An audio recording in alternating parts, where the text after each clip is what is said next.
Halo semua, selamat datang di Dapur Gulapedia. Kali ini aku akan membuat cake coklat yang menurutku ini cake coklat super enak dan super lembut yang pernah aku buat. Ya, teksturnya sendiri ini super fluffy, ringan dan tentunya lembut.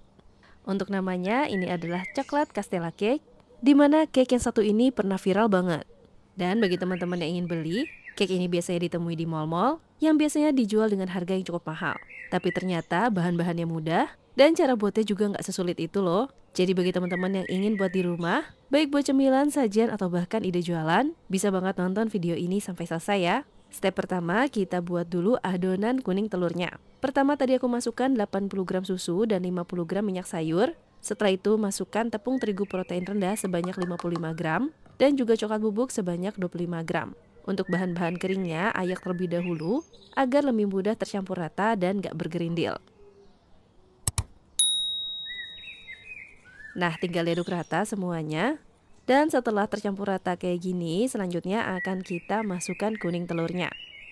Nah, untuk telurnya di sini aku pakai sebanyak 4 butir, di mana kuning dan putih telurnya ini aku pisah ya teman-teman. Untuk memudahkan memisahkan antara kuning dan putih telurnya, saranku teman-teman menggunakan telur yang segar atau bisa menggunakan telur dengan suhu yang lumayan dingin. Tapi pas udah masuk adonan, telur-telur ini digunakan pada suhu ruang ya teman-teman. Dan terakhir biar tambah wangi, teman-teman juga bisa tambahkan vanila. Gunakan vanila yang berkualitas agar bisa menutupi aroma telurnya. Karena cake yang satu ini lumayan strong aroma dari telurnya.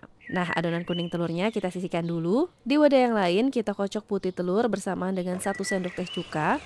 Atau bisa juga menggunakan air lemon, air jeruk nipis, atau cream of tartar. Nah, cuka ini berfungsi untuk menstabilkan adonan dan juga memperkokoh putih telurnya. Jadi nanti adonan putih telurnya nggak cepat ambles ya. Setelah itu masukkan 80 gram gula pasir. Gula pasirnya dimasukkan secara bertahap. Di sini aku bagi menjadi 3 tahap. Pastikan gulanya sudah larut terlebih dahulu sebelum tahap gula yang berikutnya masuk ya teman-teman. Oh ya, untuk mengocok putih telur sendiri, pastikan wadah dan mixer yang kalian gunakan itu bebas dari air dan juga lemak. Pastikan juga putih telurnya nggak ada sisa-sisa kuning telur untuk memastikan si merengnya ini dapat mengembang dengan baik. Nah, setelah gulanya masuk semua, tingkatkan kecepatan mixer hingga membentuk adonan yang dapat membentuk jambul melengkung kayak gini. Ini namanya soft pick ya teman-teman. Nah, selanjutnya kita campurkan kedua adonan ini. Dimana karena adonan kuning telurnya ini lumayan kental, jadi kita samakan dulu teksturnya dengan menambahkan sepertiga adonan mereng. Nah, setelah teksturnya lumayan ringan kayak gini, baru setelah itu kita masukkan adonan kuning telurnya ke dalam adonan putih telur atau adonan mereng. Untuk teknik mengaduknya sendiri, ini ada teknik khusus ya. Namanya teknik folding. Teman-teman bisa melihat di video ya gimana cara mengaduknya. Nah, sebelum dipindahkan ke loyang, pastikan seluruh adonan terutama di bagian bawah sudah tercampur rata. Setelah itu baru kita masukkan ke dalam loyang. Di sini aku pakai ukuran 16 cm yang sudah di cover dengan baking paper seperti ini. Masukkan setengah adonannya dulu. Biar nambah coklat, aku juga tambahkan choco chips di dalamnya. Setelah itu masukkan sisa adonannya. Yang dimana kalau adonannya bagus, teksturnya itu akan kental kayak gini ya teman-teman. Kalau teksturnya cair itu tanda kalau banyak udara yang keluar dari adonan, hasil kuenya pun tidak bisa mengembang dengan baik dan akhirnya malah bantet. Oh ya, sebelum aku masukkan choco chips tadi, aku banting-banting sedikit loyangnya untuk mengeluarkan gelembung udara yang besar-besar di adonan. Ini untuk menciptakan tekstur cake yang halus dan untuk menghindari cake mengkerut ketika matang. Nah, karena ini aku pakai loyang yang biasa, bukan yang tanpa sambungan, jadi aku cover loyangnya dengan aluminium foil. Karena kita akan memanggangnya dengan metode oven Mary atau dengan cara memanggang steam bake, di mana di loyang bawah ini akan aku tambahkan air panas sampai merendam sekitar 2 cm loyang dari cake-nya. Oh ya, pastikan juga teman-teman sudah memanaskan ovennya dulu sebelum digunakan ya. Cukup sekitar 10-15 menit sebelum adonannya masuk.